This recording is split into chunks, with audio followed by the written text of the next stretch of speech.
En 1988, el cardenal Anastasio Ballesteros anunció que la sábana santa de Turín posiblemente no había sido la mortaja que envolvió el cuerpo de Jesucristo.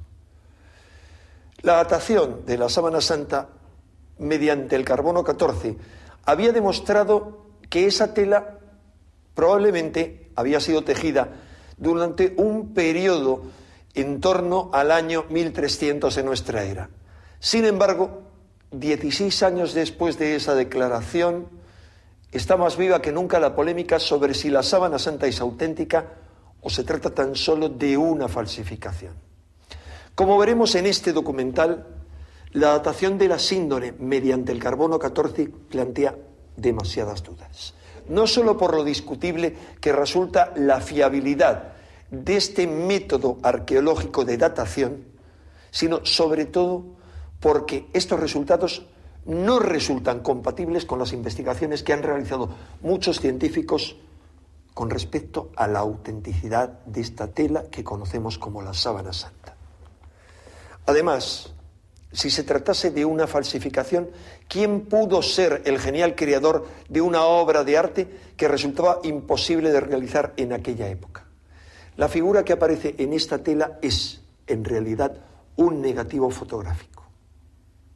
Aún más, proyecta una imagen tridimensional que solo pudo ser fabricada utilizando técnicas avanzadas que solo en estos momentos estamos en condiciones de emplear.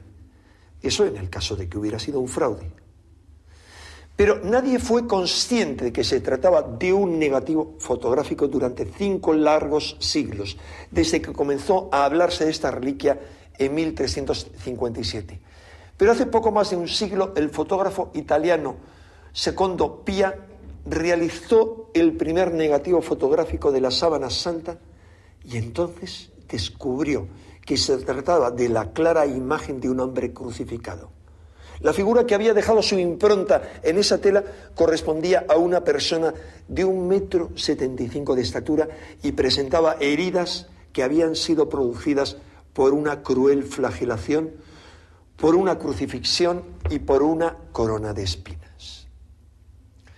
El escritor británico Ian Wilson ha escrito varios libros sobre el Santo Sudario y está considerado como uno de los máximos expertos en esta materia, tanto por los partidarios de la síndone como por sus adversarios.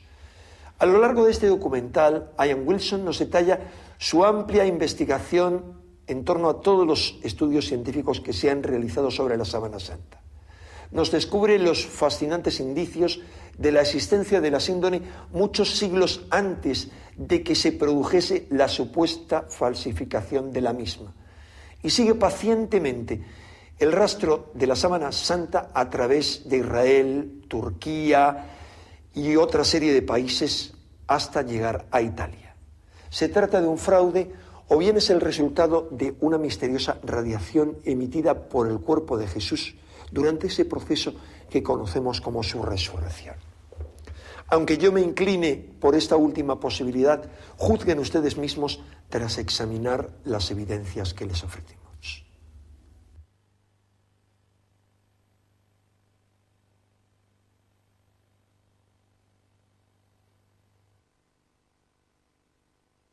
Lirey, un pequeño pueblo francés. Estamos en el centro de un misterio que desconcierta a la ciencia moderna y de una acalorada controversia.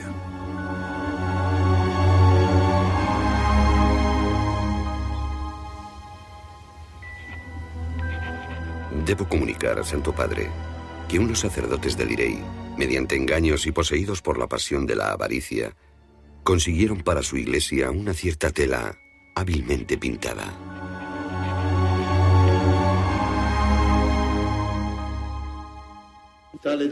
El documento firmado por los especialistas precisa con una fiabilidad del 95% que la síndone debe datarse entre 1260 y 1390 después de Cristo. Por lo que, con ingeniosa habilidad manual, fabricaron falsamente un retrato parecido al de nuestro Salvador Jesucristo, mientras yace en su tumba, esperando la resurrección.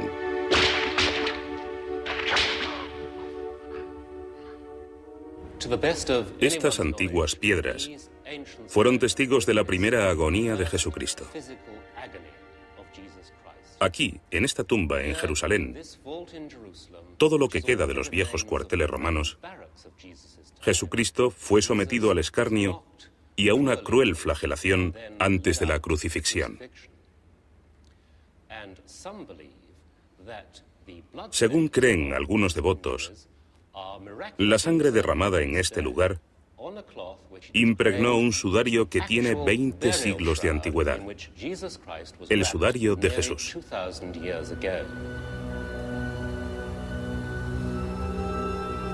Ian Wilson, escritor. Su obra, traducida a muchas lenguas, se ha ganado el reconocimiento tanto de partidarios como de adversarios debido a la seriedad de su investigación sobre el enigma del sudario.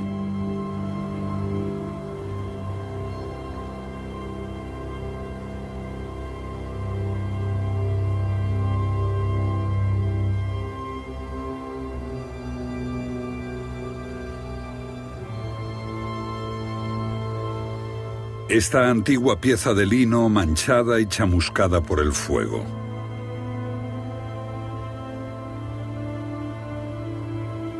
En ella se ve una tenue imagen, pero presenta suficientes detalles para convencer a los peregrinos de que están ante el sudario de Jesucristo. Manchas de sangre asociadas a unos pies clavados y a manos clavadas, una herida en el costado, un goteo de sangre que pudo ser causado por una corona de espinas y la espalda marcada por una brutal flagelación. Pero lo más convincente de todo es la expresión dramática del rostro descansando al final de tanto dolor.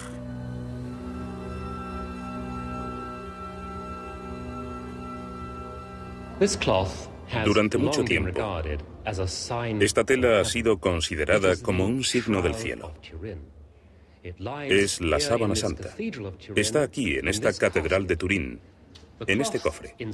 La tela presenta una imagen que muchos han creído que es la de Jesús.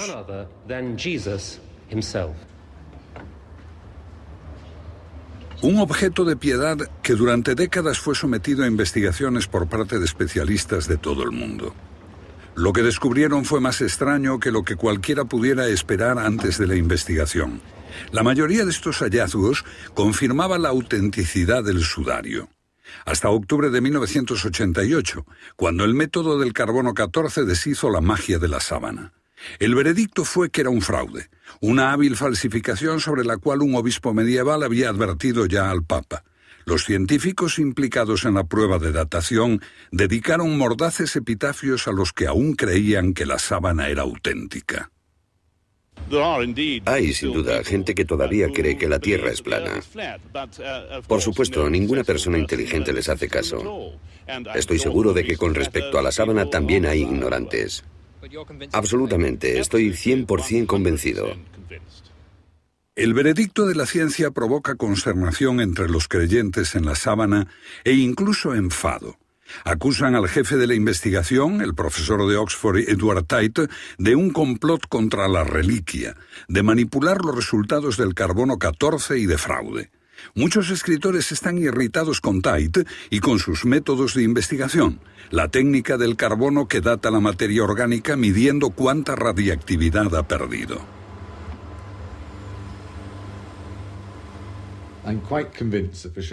Estoy bastante convencido de que la sábana es medieval, en base a las evidencias del carbono. Creo que lo importante ahora es avanzar en la investigación y tratar de descubrir cómo fue que se formó la imagen, más que intentar descalificar la técnica del carbono 14. Sea cual sea su edad, la sábana constituye un gran enigma. ¿Cómo se elaboró esa imagen? La sábana es objeto de tanta devoción y emoción que puede entender muy bien la vehemencia de quienes afirman que los resultados del carbono deben haber sido manipulados. Pero conozco personalmente a varios de los que trabajaron en la datación con el carbono y estoy convencido de su integridad y de que hicieron un trabajo honesto. ¿Por qué no utilizar el argumento de que la sábana es realmente el trabajo de un falsificador como hipótesis de trabajo, por lo menos como un punto de partida? Supongamos que la sábana fue falsificada en algún momento durante la Edad Media. Supongamos que un artista anónimo pintó la tela y creó una falsificación tan hábil como brillante. El engaño no se habría desenmascarado nunca si no fuese por un inesperado descubrimiento de hace poco más de un siglo.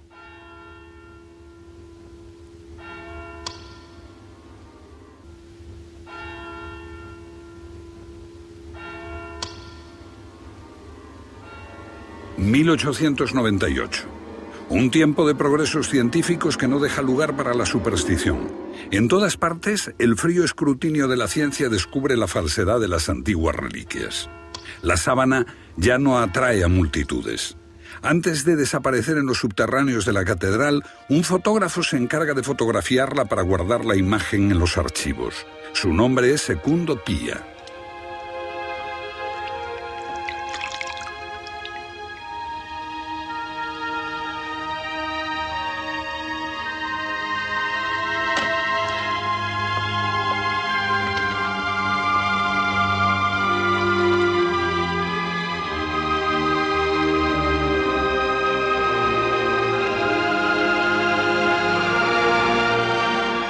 Secundo Pia descubre que la imagen de la sábana apenas visible destaca muy claramente en el negativo fotográfico.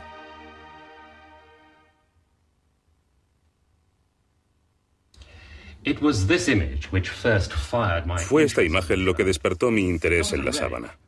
No como una reliquia, sino como una fotografía. Porque, ¿cómo pudo alguien crear un negativo como este 500 años antes de la invención de la fotografía? También fue esta imagen la que despertó el interés científico por la sábana. Un interés que fue en aumento, alimentando la creencia en su autenticidad hasta que las pruebas del carbono hicieron ver lo contrario. Según esas pruebas, es una falsificación. El trabajo de un artista extraordinario, pero algo falso.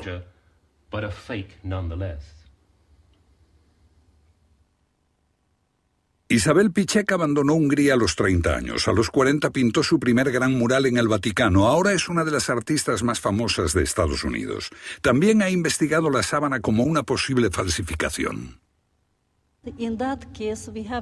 En este caso, tenemos detrás un genio misterioso, un artista. Yo pienso que ya que fue un artista, el supuesto autor de esta obra, debe ser otro artista el que trate de aclarar si es posible o no crear artificialmente la sábana santa de Turín.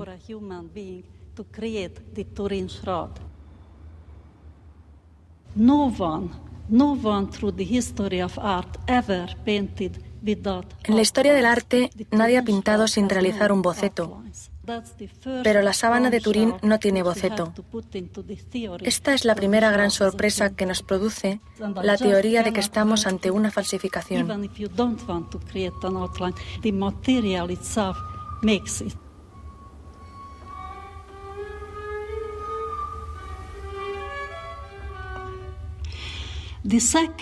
La segunda gran sorpresa que surge cuando se acepta la teoría de que la sábana santa de Turín es una pintura, surge del cuerpo de Cristo que aparece en la sábana.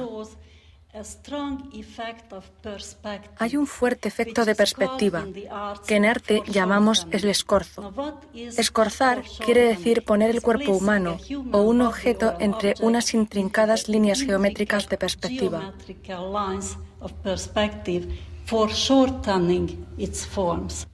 Parece que el cuerpo descansa plano con las manos cubriendo pudorosamente los genitales, pero para eso los brazos tendrían que ser demasiado largos.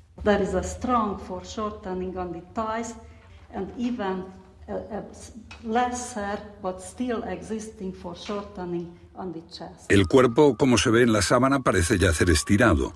En realidad está combado como en la muerte en la cruz. Solo así podrían las manos cubrir los genitales.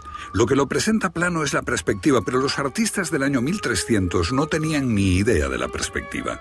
Tampoco poseían nociones de medicina, ni de la dinámica de las heridas tal como estas aparecen reflejadas en la sábana.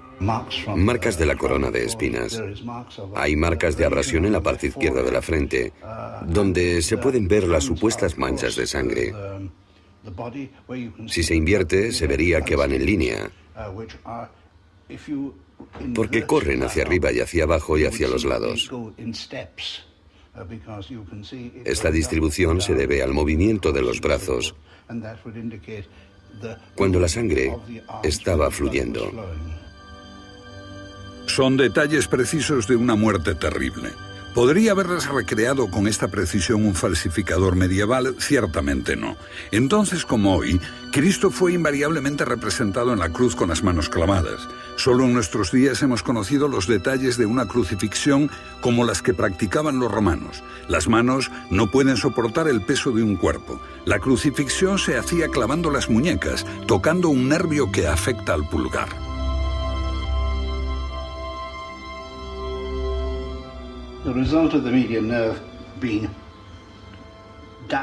El resultado de dañar ese nervio con el clavo haría que el pulgar se contrajera así, tal como lo vemos en la sábana. ¿Podría alguien en la Edad Media conocer todos esos detalles? Si miramos la parte posterior de la sábana, veremos que hay marcas. Aquí, las marcas de la flagra, causadas por la flagra romana. Allí y allí.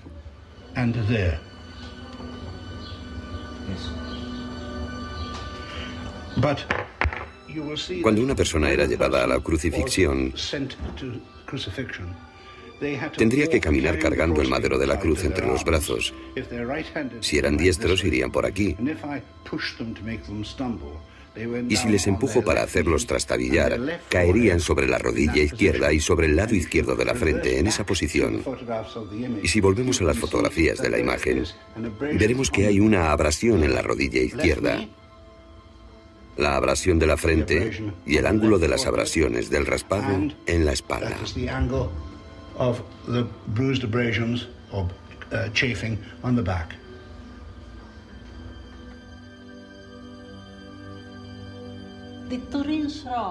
La sábana de Turín introduce una forma de pensar totalmente distinta, que ningún artista jamás podría alcanzar.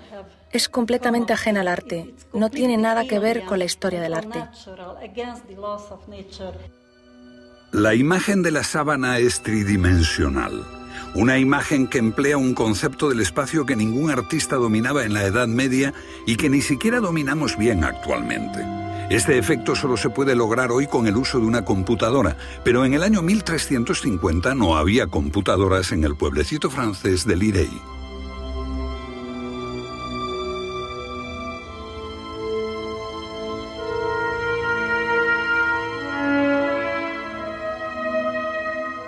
Lirey, Francia, una modesta iglesia y un puñado de casas, muchas de ellas desiertas. Crucé este puente por primera vez hace unos 5 años y ahora está más ruinoso que entonces. Pero a mi espalda hubo una casa fortificada o castillo que pertenecía al caballero local Geoffrey de Charny. Vivió en torno al 1350 y de pronto apareció como el primer propietario conocido de la más enigmática de todas las reliquias. Si a de Charny se le ocurrió la falsificación, esta tuvo que ser la obra de un genio sin parangón en la historia. No se ha encontrado pintura ni descubierto la forma en que se conservó la imagen. Experimentos modernos, realizados con cuerpos untados con sudor y sangre, solo produjeron manchas y borrones. Hay tantas falsificaciones medievales, pero ¿podría este caballero haber accedido a tantos conocimientos secretos y tan avanzados que solo hoy estamos empezando a entenderlos correctamente? ¿Conseguir la tercera dimensión, el negativo oculto? Porque debería haber tenido todos esos conocimientos. Pero ¿para qué tomarse tanto trabajo? Estamos hablando de una época en la que podías coger un viejo trozo de hueso, decir que era el dedo de Juan el Bautista y ya tenías una reliquia. La sábana es demasiado compleja para explicarla como creación de una falsa reliquia, y para que el enigma sea todavía mayor tenemos esta tela. Jamás se pensó en hacer una falsificación. Esta es una copia exacta de la síndone, pero sin borrones ni manchas, salvo estos extraños agujeros que se pueden ver hoy en la sábana. La tela contiene información reveladora.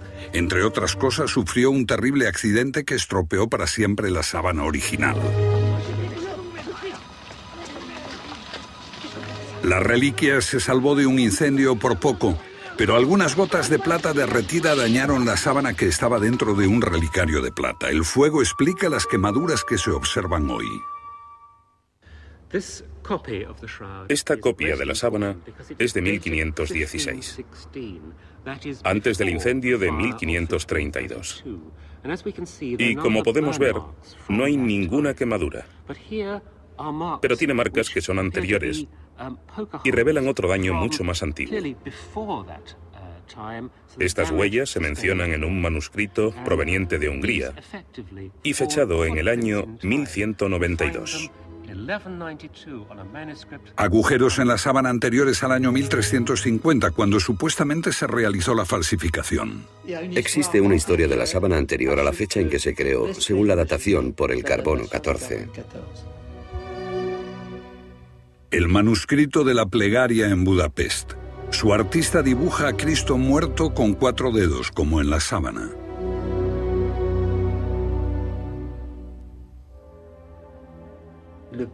El pulgar está plegado dentro de la mano. Es el único pintor que lo representó así, no hay otros. ¿En la Edad Media? Ninguno, en la Edad Media nadie lo dibujó así. Solo él.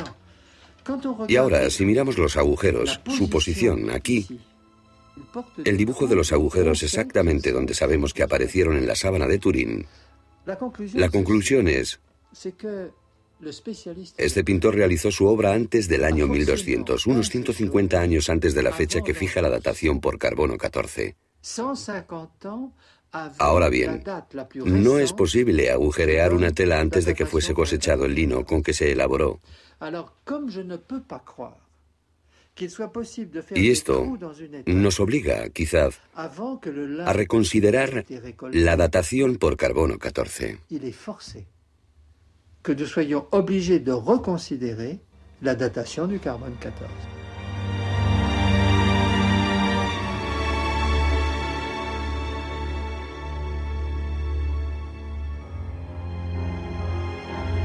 Huellas en el fondo de la historia. El norteamericano Alan Wanyor ha llevado a cabo un estudio especial. Advertimos que este cofre cuadrado, que está justo ante nuestros ojos, tiene una V colgando. Concluimos que esto debía ser una filacteria judía.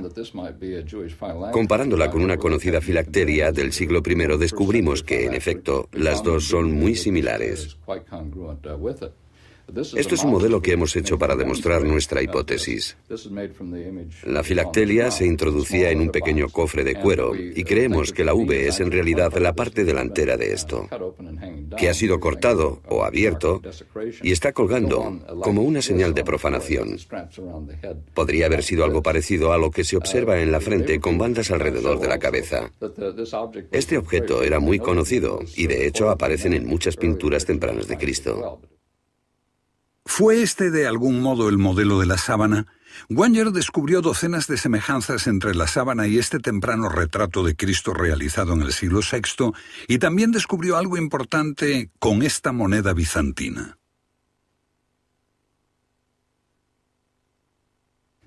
Se observa algo muy llamativo bajo el collar, que como vemos coincide exactamente con un pliegue de la sábana y que está incorporado aquí. Solo para mostrar lo detallado de la reproducción, esta es una fotografía de la moneda en mi dedo. Demuestra que esos diminutos detalles son en realidad más pequeños que los bordes de las puntas de mis dedos. Eso indicaría que el tallador estaba produciendo un icono numismático mientras miraba directamente la imagen de la sábana. Hay alrededor de 145 puntos de concordancia entre esta pequeña imagen y la sábana. Los ojos están extrañamente hundidos. El aumento con computadora revela que deben haber estado cubiertos con pequeñas monedas y por último detecta símbolos y letras. Por ejemplo, las letras U, C, A y la I aquí. U, C, A, I, Tiberio Caesari, una moneda del emperador romano Tiberio. La moneda data del año 16 del reinado de Tiberio, que es el 29 después de Cristo. También hay polen de plantas en la sábana. En la década de 1970, el investigador suizo Max Freud fue el primero en hallar polen de Europa occidental. 1 + 1 = 1 + 1 = 1. Solo confirma lo que ya sabemos, que la sábana estuvo expuesta al aire libre en Francia e Italia. Pero entonces encontré este Linum mucronatum y este otro, Romería híbrida. Polen de plantas provenientes de Estambul, del sudeste de Turquía, de Palestina y de Jerusalén. ¿Había estado allí la tela?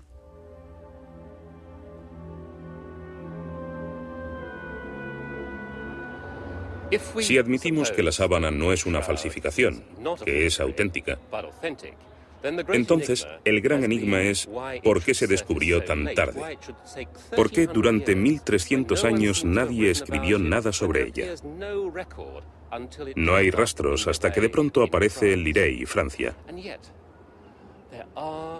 Y más aún, se habla poco de ella en la historia previa, de modo que es posible que después de todo la historia de la sábana se hubiera originado aquí, en la ciudad de Jerusalén.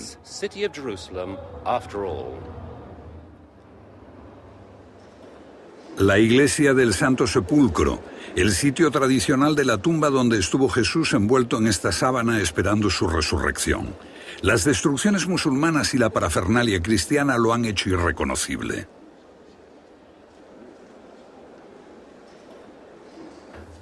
Probablemente no es la verdadera tumba donde fue enterrado Jesús, pero nos da una clara idea de cómo debió haber sido aquella. Y si hay señales de que la sábana estuvo en Palestina, entonces aquí comienza la historia. Pero ¿por qué no apareció desde el principio? Naturalmente, los apóstoles deberían haber querido conservar algo tan íntimamente asociado con Jesús. Pero dado que tiene una imagen humana que quebrantaba la ley judía, la misma ley que consideraba impura cualquier cosa que hubiera estado en contacto con un cadáver. Pero si de verdad la historia de la sábana se inicia aquí, ¿qué pasó con ella? Existe una antigua tradición que puede aproximarnos a la solución de este enigma.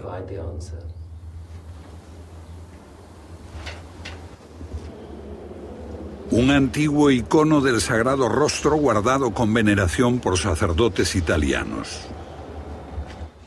Esta obra bizantina representa la historia primera y original de la tela sagrada.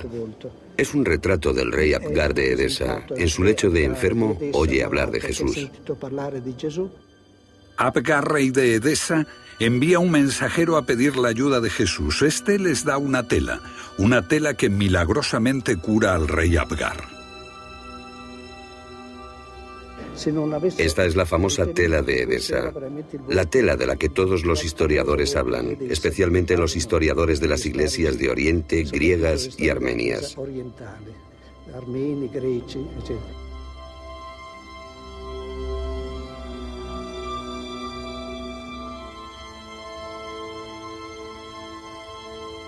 Una tela de la que habla toda la cristiandad de Oriente, pero se trata de la que recoge la imagen de Jesús. Pudo haber sido enviada la sábana a un rey de la lejana Edesa en los días de Jesús. La ciudad turca de Urfa. Los primeros seguidores de Jesús llegaron aquí cuando reinaba Abgar. Edesa fue la primera ciudad que se convirtió en cristiana. Después retornó al paganismo.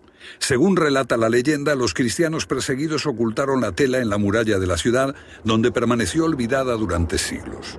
Unos 500 años después se descubre por accidente, y el cristianismo la reconoce como no hecha por las manos del hombre, como la imagen de Cristo dada al rey Akbar. Esta es una temprana pintura bizantina que evoca ese episodio, pero curiosamente no está pintado el cuerpo entero de Cristo, sino solo su rostro.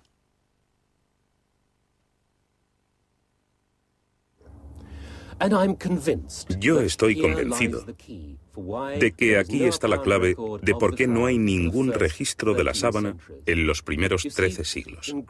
En Grecia, el mandilion fue llamado tetradiplon, que literalmente significa doblada en 4.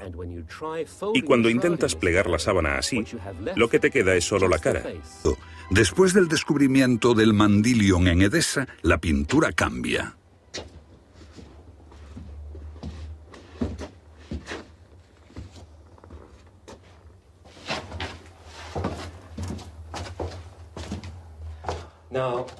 Este fresco es absolutamente fascinante. Lamentablemente se ha deteriorado bastante desde su descubrimiento, pero el rasgo importante se puede ver en esta temprana fotografía, y es este cuadrado entre los ojos que es idéntico a lo que vemos en la sábana de Turín, como si el artista que lo pintó hubiese conocido de alguna manera la sábana de Turín. Sorprendentemente, vemos aparecer esta especie de retrato en el siglo VI y VII y comienza a extenderse por toda Europa. Y este tema parece derivar de la imagen de Edesa. Larga cabellera oscura, partida por el medio, el ceño, las cejas alzadas, nariz larga. El mundo parece descubrir entonces el aspecto de Jesús. Un modelo que se mantiene hasta hoy, pero que aparece repentinamente en el siglo VI cuando se descubre el Mandylion en Edesa.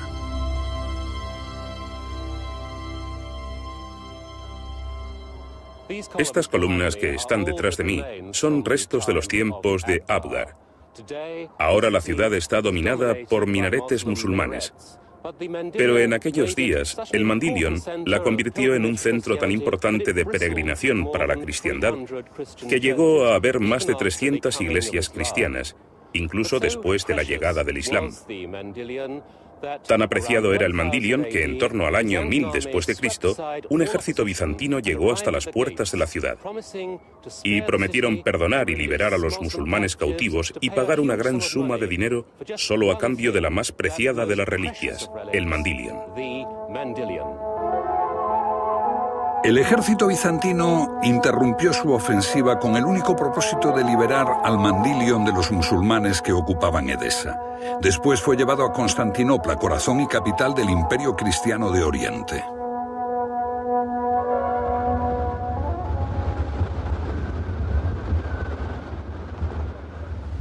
Estos rostros antiguos de fuerte mirada vieron al ejército bizantino cuando regresaba victorioso con el Mandylion a Constantinopla. Un escritor de la época nos legó esta descripción. Era como una segunda arca, o incluso más preciosa que ella. Es imposible describir con palabras las lágrimas de alegría, ruegos y agradecimientos a Dios de toda la ciudad, mientras la imagen divina paseaba en medio de la multitud. Aquella gente creía que por haber rescatado la reliquia, la ciudad recibiría mayor poder y que sería inexpugnable para siempre.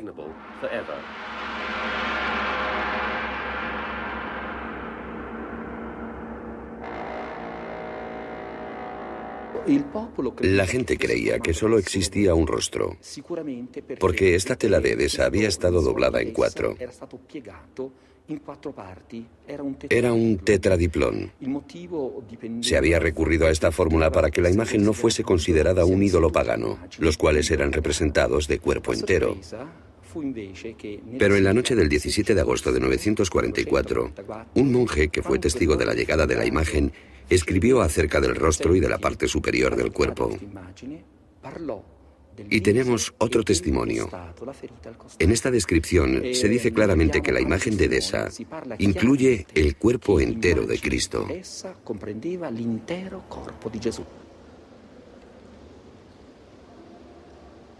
Nada queda del lugar donde fue guardado el Mandylion en Constantinopla, accesible solo al emperador, sus parientes próximos y las máximas autoridades eclesiásticas. Solo en momentos de extremo peligro era expuesto ante el pueblo para darles confianza en la protección divina. En algún momento se mostró desplegada, con la figura totalmente visible. Un soldado francés que la vio nos ofrece esta descripción. Una tela desplegada para que la gente viese la figura completa de nuestro Salvador. La palabra francesa que el cruzado Robert de Clary utiliza para el Mandylion es síndone, sudario.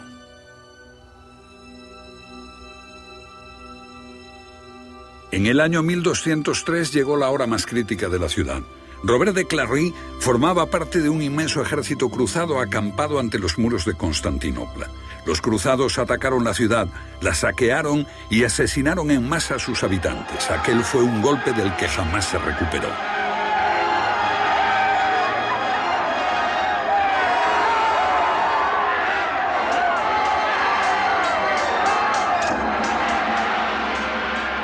Constantinopla fue despojada de sus bienes y de sus posesiones más sagradas, y el mandilión desapareció sin dejar huella.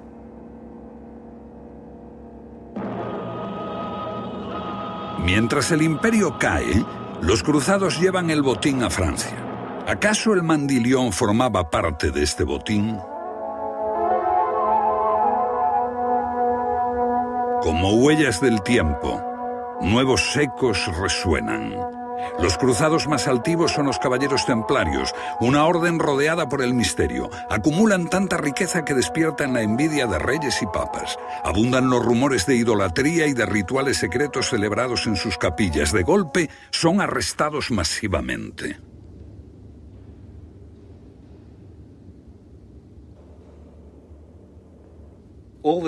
Los templarios niegan la idolatría, pero en sus confesiones arrancadas bajo tortura lo admiten.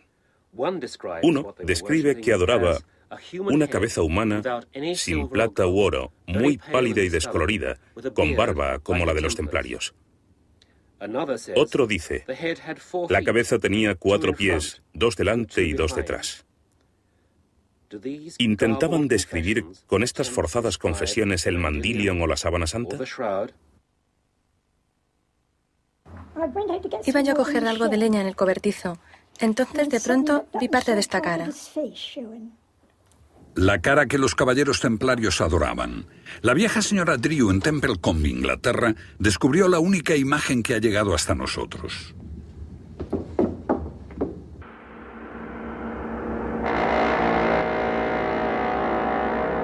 ¿Es la cara de Cristo pintada después del mandilión? Ni siquiera bajo tortura ni en la hoguera, los templarios confesaron a quién pertenecía o qué representaba la imagen que adoraban. Los 2 máximos líderes ejecutados fueron Jacques de Molay y su segundo, Geoffrey de Charnay. Geoffrey de Charnay, su nombre es muy parecido al del misterioso caballero que descubrió la sábana.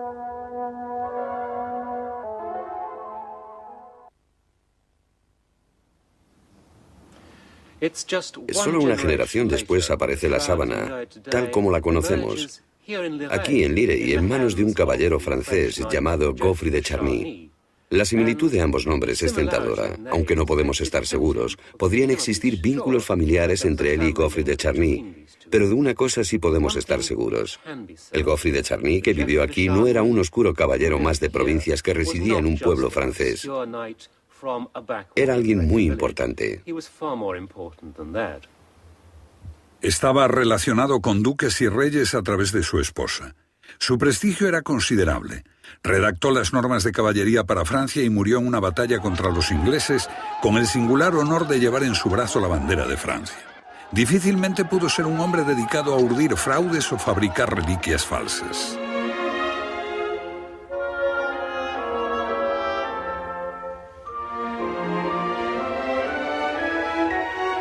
La sábana es de alrededor del año 1300.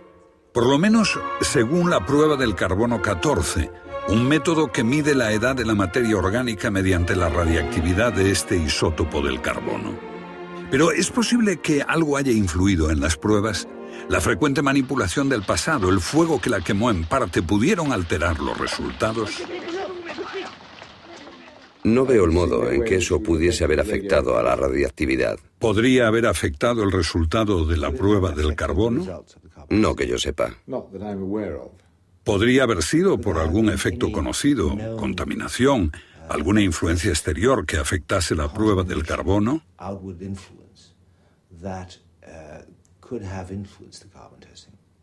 No, que yo sepa. ¿Cómo puede estar tan seguro? No se puede estar seguro al 100%, pero yo lo estoy al 99%. Ha existido la idea de que la imagen de la tela se logró como si se quemase con algo que estalla de pronto. Radiactividad incluso, quién sabe. ¿Pudo haber influido eso en la datación? Bueno, muy raramente. Es como agarrarse a un clavo ardiendo. Estamos hablando de algo extraño, evidentemente. Cuando se oye a algunos científicos hablar de la datación por carbono 14, se debería pensar que es tan invulnerable como la gente creía que era el Titanic a comienzos del siglo pasado. Pero aquí tenemos un ejemplo de las discrepancias que puede haber. Esto es un britano primitivo muerto durante un ritual. Fue sacrificado y su cuerpo se conserva en turba. Lo descubrieron hace pocos años, pero los resultados de los tests mediante carbono 14 varían en 800 años entre un laboratorio y otro. Entonces, ¿puede o no el carbono 14 dar falsos resultados? Esto es Santorini, una isla volcánica griega que prácticamente desapareció tras una tremenda erupción que afectó a todo el Mediterráneo y de la cual existen ecos en la Biblia. Un laboratorio fijó la fecha en el 2600 a.C. y otro en el 1100 a.C. Son 1500 años de diferencia. Así que la prueba del carbono 14 dista mucho de permitirnos datar con seguridad un objeto porque el margen de error es demasiado grande. Esta momia se encuentra en el Museo de Manchester. Un laboratorio hizo el sorprendente cálculo de que los huesos eran 1000 años más antiguos que la tela en que estaban envueltos. Un joven especialista ruso, ganador del premio Lenin, que realizó estudios en su laboratorio de Moscú, cree que la prueba del carbono puede inducir a errores, sobre todo si se trata de datar una tela de lino. El lino textil contiene celulosa. Esta molécula específica contiene mucho más carbono 14 y carbono 13 que la planta.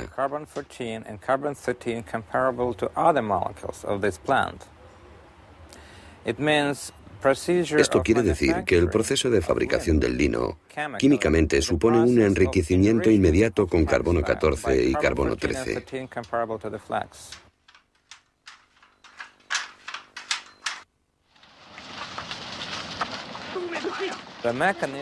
El mecanismo de fuego del que depende la contaminación del lino es una forma muy importante y significativa de enriquecimiento de la tela de lino, no solo por el carbón, sino sobre todo por el carbono radiactivo. Obviamente habría tenido un impacto muy esencial en cualquier cálculo de datación basado en estimaciones del carbono 13 y 14 que contuviese la tela. Tenemos información suficiente como para justificar de sobra el escepticismo respecto a las conclusiones sobre la datación de la sábana publicadas en Nature en 1989. Y creemos, por los experimentos que hemos realizado y nuestros conocimientos, que la verdadera edad de esta reliquia es anterior al año 1390, que le concedió la prueba de datación.